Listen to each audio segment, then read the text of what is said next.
All right, guys, good show lined up for you. I listened to you guys, viewers and listeners of this fine network, and many have asked for a recap show, basically what I learned this week show, where we encompass the news of the week in succinct, approachable, and knowledgeable fashion. We're going to start introducing that on Fridays, what we learned for the week. On the I Love CVille show. I think you're going to like it. We got stuff from Chip Boyles, the city manager, from Mayor Nikia Walker of Charlottesville government. We got stuff from the Albemarle schools and a vaccine mandate. Information from the future or the job jeopardy for staff at Albemarle schools who do not get the vaccine. Whether or not the bus drivers may unionize and or on one day next week choose not to drive buses to school. We'll talk about that on today's program.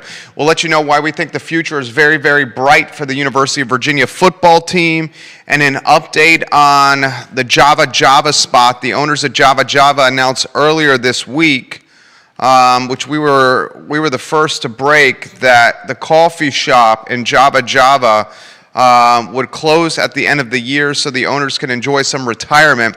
We have an update on the type of business that may be coming into Java. So give the show a like and a share anywhere you're watching: Facebook, Instagram, Twitter, LinkedIn, YouTube, Snapchat, TikTok, through our newsletter that reaches 130,000 plus people.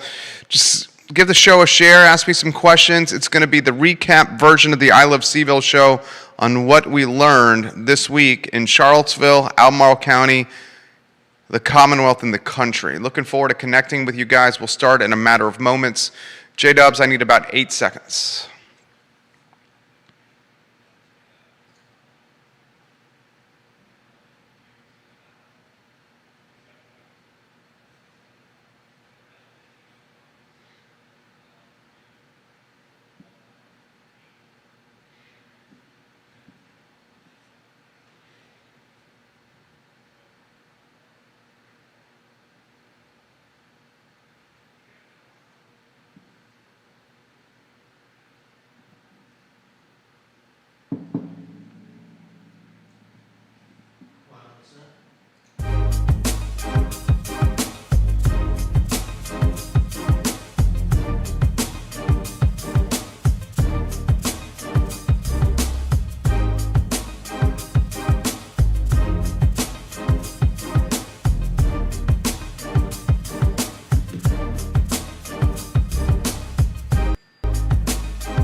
Good Friday afternoon, guys, and welcome to the I Love CVille show. Thank you kindly for joining us. We're live in Charlottesville, the Commonwealth, the country, and the world on the I Love CVille network. We're presented by Skooma Boutique Dispensary on the Charlottesville Downtown Mall. They are located next to Rapture. David and his team at Skooma Boutique Dispensary have certificates of analyses for everything in the store, and certainly something CBD or Delta 8 related that will help with pain management, anxiety, sleeping through the night, and just relaxing and hanging out and watching a movie. Skooma Boutique Dispensary. Ting Fiber Internet is the crazy fast internet behind the I Love CVille network, Ting Fiber Internet. And of course, the fine folks at Scott Wagner Integrated Medicine, Interstate Service Company, Anderson Seafood and Catering, Patty Zeller at Animal Connection. They all make this program possible. We're introducing a new style of show to the network and what we learned this past week on the I Love CVille network. Many of you who watch the program are asking for a recap show, kind of a recap show that dots the I's and crosses the T's of the 20 hours of live programming that we host on the network, whether it's the Monday Market Monitor, whether it's Real Talk, whether it's Today y Mañana, the I Love CVille show, and What's Barking Local. We're close to launching a new program on this network that we'll tell you about soon. But we'll offer a recap of all our content, and frankly, a lot of the stuff I'm hearing around town. Own an advertising agency. An advertising agency, I've said many times on this network, is essentially business confessional. You hear the good, the bad, the ugly. We don't break any confidence or any, conversations that, are supposed to be kept discreet or in private.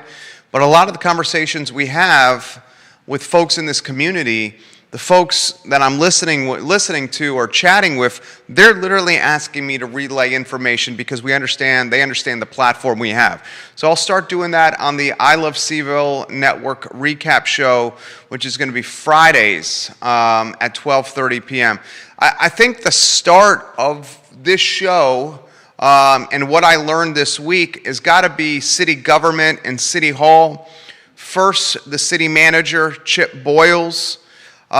Chip Boyles is a man I have respect for. I think he's a good leader of people. But even Chip would agree, he's come under a lot of heat lately. And some of that heat is fair, and some of that heat is unwarranted, but it's still heat nevertheless. Here's what I've learned about City Manager Chip Boyles this week. First, that unsigned press release from a couple weeks ago, Chip Boyles had a hand in writing that unsigned press release from a few weeks ago that offered a scathing perspective of rank and file police officers, the SWAT team in particular, in the city of Charlottesville. So since that unsigned press release hit media boxes at close of business 2 weeks ago, we now know Chief Brackney had a hand in writing that press release, Chip Boyles had a hand in writing that press release, and it was approved and kind of pushed through as well by the city attorney, Lisa Robertson. Here's what else I've learned about Chip Boyles. With the benefit of hindsight, which of course is 2020, our city manager admits that he could have handled the firing of Chief Brackney in a more appropriate fashion. He admits he could have worked with city council and let them know what was transpiring a bit more. Many of the council members were blindsided and found out about the firing from local media first and not the city manager. Chip Boyles has admitted he could have potentially worked a little closer with Chief Brackney in her role as police chief to potentially keep her on the job longer. It was a very quick turn of events from co-authoring a press release with Chief Brackney and the city attorney to days later firing the police chief. So with the benefit of hindsight, I have learned this week that our city manager does have numerous regrets of how he handled the firing of Chief Brackney here in the city of Charlottesville, Virginia. Here's what I've learned from Mayor Nikia Walker this week.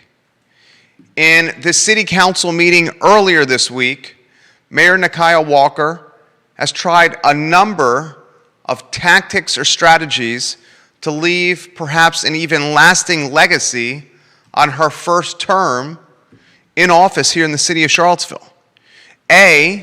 In the last city council meeting, in the bottom of the ninth inning, 7 hours into a meeting, Mayor Nikia Walker tried to push amendments forward that would forever alter or change the Charlottesville City Charter. Now that push in the bottom of the ninth inning, 7 hours and change into the meeting, did not get the necessary support from her fellow councilors, and the amendment lost or fell from a 4-1 vote count. But the mayor of Charlottesville tried to strip, with this amendment and change to the city charter, she tried to strip the city manager's autonomy or rights to fire people within the department. She made a push to strip Chip Boyles of these rights moving forward of hiring and firing people. She also made a push to remove Chairman Bellamy Brown from the Police Civilian Review Board. Now, neither of those amendments and neither of those pushes gained traction and lost 4-1. Snook, McGill, Payne, and Hill. Snook, McGill, Payne, and Hill voting for against Walker's amendments. Regardless, the mayor has till December 31 on the job, so we're talking 90 days and change.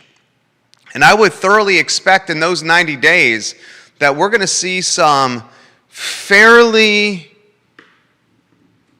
aggressive maneuvers, strategizing, and efforts from Nekiah Walker as she starts considering her legacy on council, on the dais, and as mayor of the city of Charlottesville. Let's follow that closely. Now, let's go to Albemarle County. Here's what I learned this week about Albemarle County, and in particular, its school system. First, I learned that Albemarle County schools are the only school system in the Commonwealth of Virginia that are mandating its employees to get the COVID vaccine. The first and only one so far is Albemarle County school system that's mandating this vaccination and this shot. I learned that this week. Second, I learned this week that if team members or employees of the Albemarle County school system, if they do not get vaccinated, they are at serious jeopardy of losing their jobs. This loss of job will be known or will come to light and fruition early next week, as early as Tuesday. So Tuesday of next week, the men and women who are refusing to get the vaccination within the Albemarle County school system, employees of the school system, by as early of Tuesday of next week, these men and women will know whether or not they have lost the jobs they hold because of this vaccination mandate from the Albemarle County School Board. Furthermore, I learned this week that many of the bus drivers in Albemarle County school system feel neglected, marginalized. They feel their constitutional rights are being ignored or trampled by this vaccination mandate.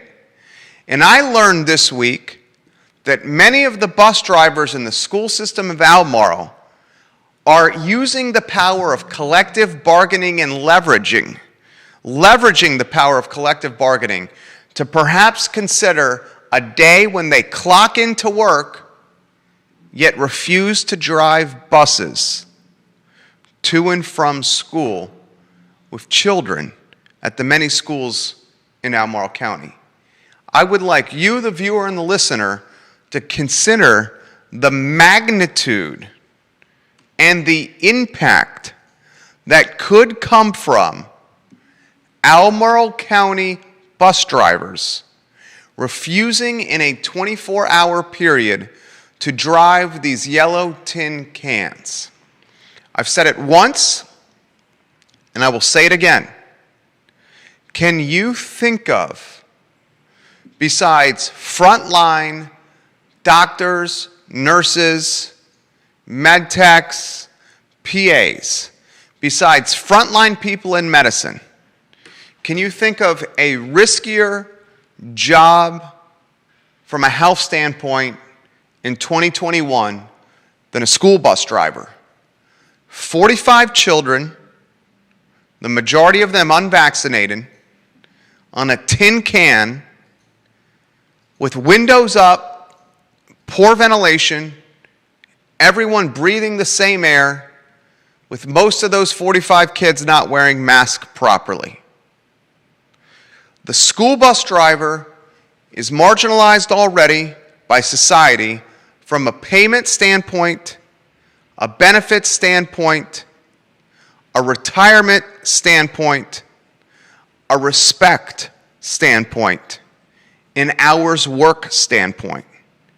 You compound those 5 marginalized factors with a pandemic we've never seen before, and the fact that these drivers are breathing the air of 45 tiny humans that may or may not be vaccinated in a poorly ventilated tin can.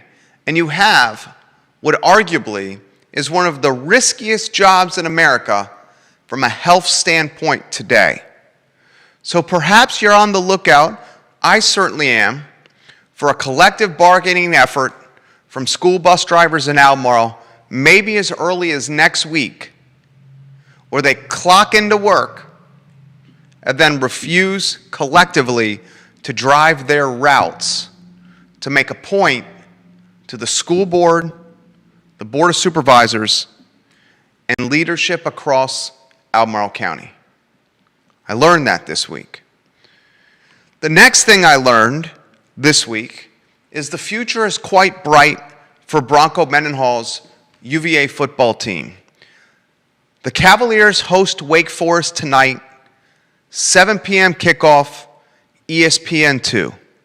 The Wahoos are a 3.5 favorite, according to the odds makers in Vegas, a 3.5-point favorite. The over-under, 70 points. Wake Forest enters this matchup at Scott Stadium 3-0 overall and 1-0 in ACC play.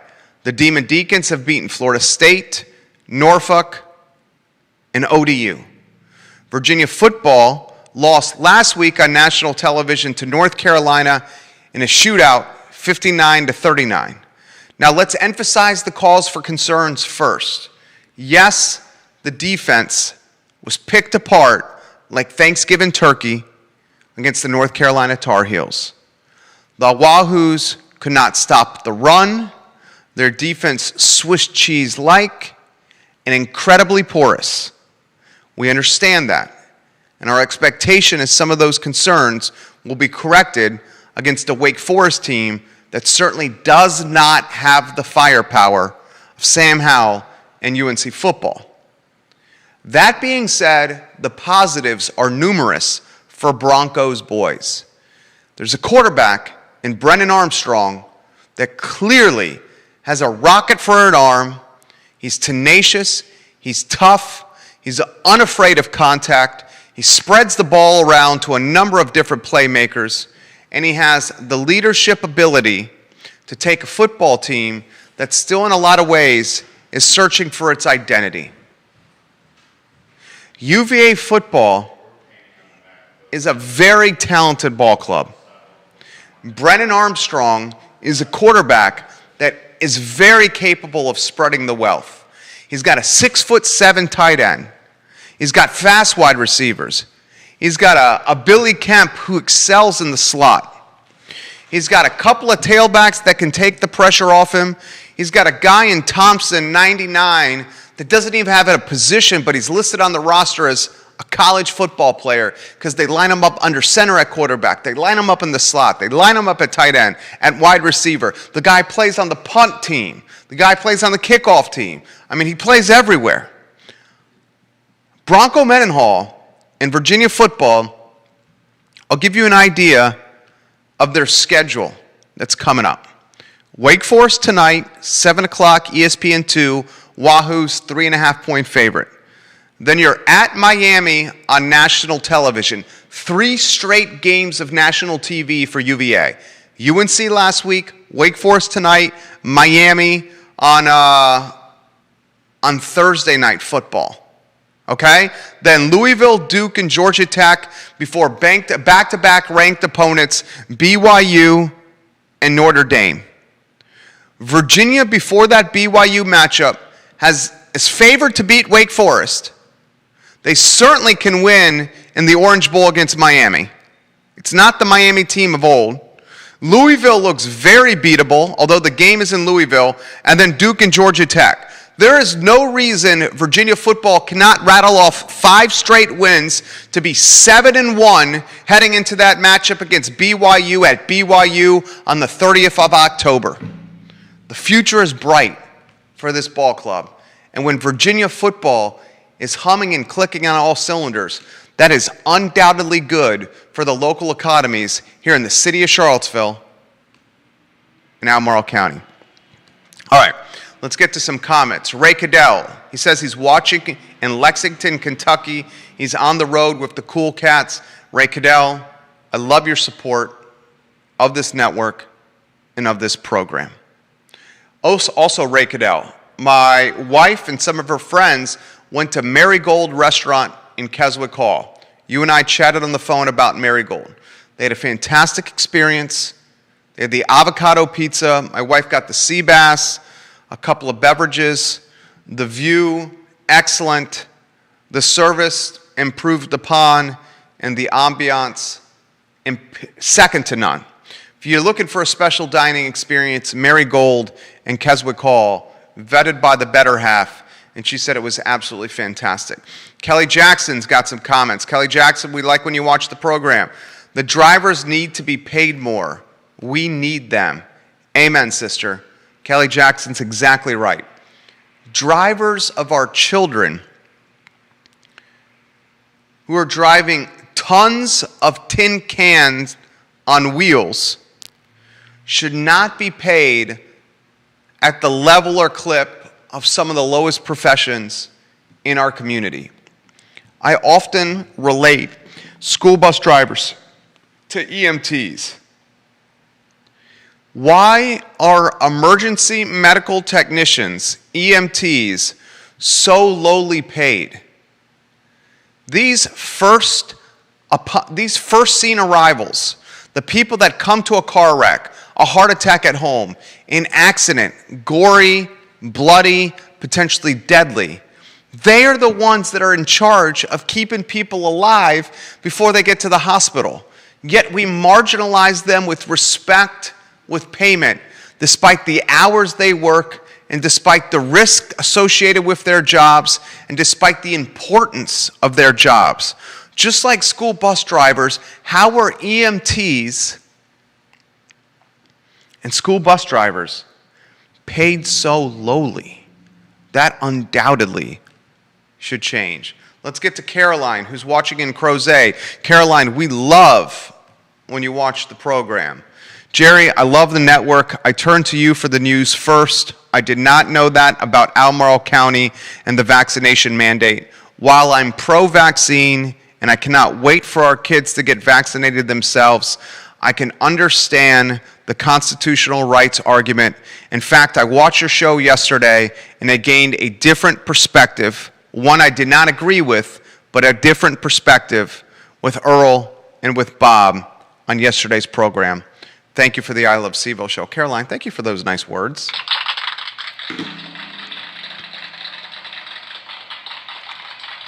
Aaron King watching the broadcast. We love you, Aaron King. Western Albemarle's finest. And Aaron King. EK, we need to get you on the show soon. Please, please. So here's what I'm watching next week. I'm going to watch and I'm going to see if employees of the school division of Albemarle, the ones who are choosing not to get vaccinated, I'm going to watch and see if they get fired next week. I'm going to watch and see the collateral damage that may arise from pink-slipping people that choose constitutional rights or religion for reasons not to get vaccinated. I'm going to watch and see next week to see if the school bus drivers of Albemarle use collective bargaining as a leverage point to gain respect, better pay, and different rights and autonomy from the school board of Albemarle. I think both are coming. I'm going to watch and see next week as Chip Boyles navigates and continues to navigate the collateral damage of firing Chief Brackney. And that collateral damage is palpable, tangible, and felt all over City Hall. I'm going to watch and see as the mayor of Charlottesville has about 90 days and change left on the job. And the strategies, the efforts, the moves and the maneuvers she will make in the next 90 days as she considers her legacy as mayor of Charlottesville, Virginia. I'm going to watch and see as this Virginia football team plays tonight against Wake Forest on ESPN2, 3.5-point favorites, and whether Brocco Mendenhall has figured out his defense and whether they can do an about-face from that porous UNC performance. A lot we've covered on the Here's What I Learned This Week version of the I Love CVille show. Judah, we're presented by Skooma Boutique Dispensary. We're powered by Ting Fiber Internet. It's the flagship program on this network, the I Love CVille Show on the I Love CVille Network. Thank you for joining us on a glorious Friday to be above the mud. My name is Jerry Miller. Take care.